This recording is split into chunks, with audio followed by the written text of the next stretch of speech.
आप कह रहे हैं इमामबाड़े खतरे में आ गए, दरगाहें मस्जिद खतरे में आ गई। कुछ केसेस हैं जहां पर ये बताते हैं कि वो वक्फ की वजह से कुछ हिंदुओं के गांव या मंदिर तक खतरे में आ गए। और ये क्या है, ये आप बताइएगा ओवैसी साहब। तमिलनाडु के तिरुचिरापल्ली जिले में एक गांव है तिरुचेंदुथुरई, यहाँ 1500 साल पुराना सुरेंद्रेश्वर मंदिर है। आप बताइए, वहां पर वो सालों से मुस्लिमों के रहने का कोई, सुन लीजिए मेरी भी बात सुन लीजिए, फिर आप बोल दीजिएगा पूरी, मैं सवाल सुन लीजिए।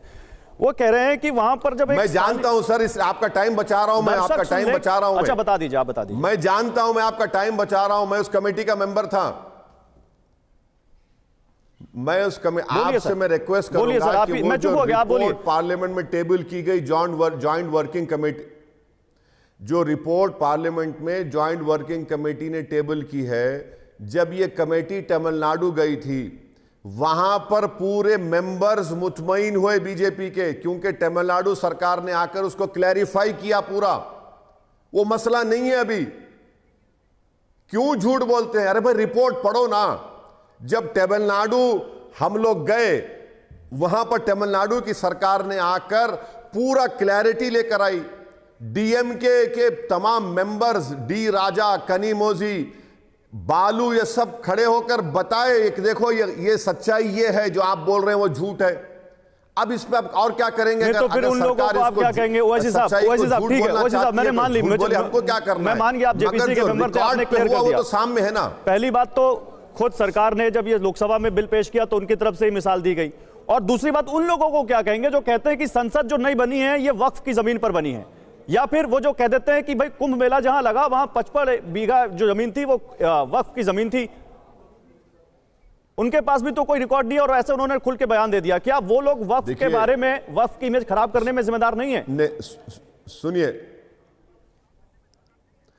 अगर कोई ये कह रहा है कि ये वक्फ की जमीन थी तो उनको गजीट नोटिफिकेशन जनता के सामने रखना चाहिए, गजीट नोटिफिकेशन रखना चाहिए, और या फिर वक्फ बाय यूसेज का कोई प्रूफ दिखाना चाहिए।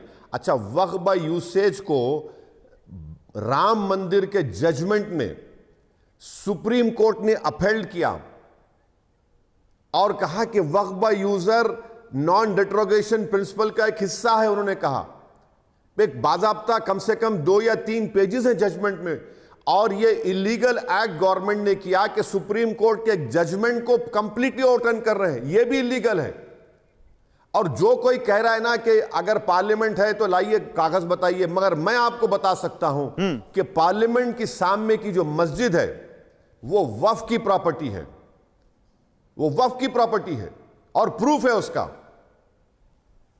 पार्लियामेंट का कोई अगर कोई बोल रहा है तो वो लाके बताए गज़ेट। जहां तक मुझे मालूम पार्लियामेंट वक्फ की प्रॉपर्टी नहीं है।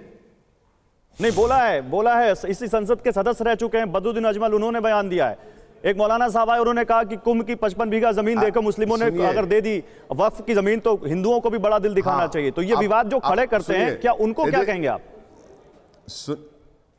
एक मिनट सुन तो लीजिए ना। बोलिए सर। एक मिनट सुन तो लीजिए। जब आप ऐसे ऐसे जोकरों को लाकर बिठाते हैं तो आपकी गलती, मेरी गलती नहीं है। आप ऐसे ऐसे पागलों को लाकर अपने स्टूडियो में बिठाकर उनको हीरो बनाते हैं, आपकी गलती है। आप उनसे पूछना चाहिए था कि बताओ तुम्हारे पास यूपी सुन्नी वक्फ बोर्ड का या शिया वक्फ बोर्ड का कोई डॉक्यूमेंट है तो पेश करो। आप वो नहीं पूछते। अब यूपी में क्या हो रहा है कि जो गजीट नोटिफिकेशन डॉक्यूमेंट्स को योगी सरकार कह रही है कि हम नहीं मानते, वक्फ नहीं है, उसको क्या करेंगे आप बताइए?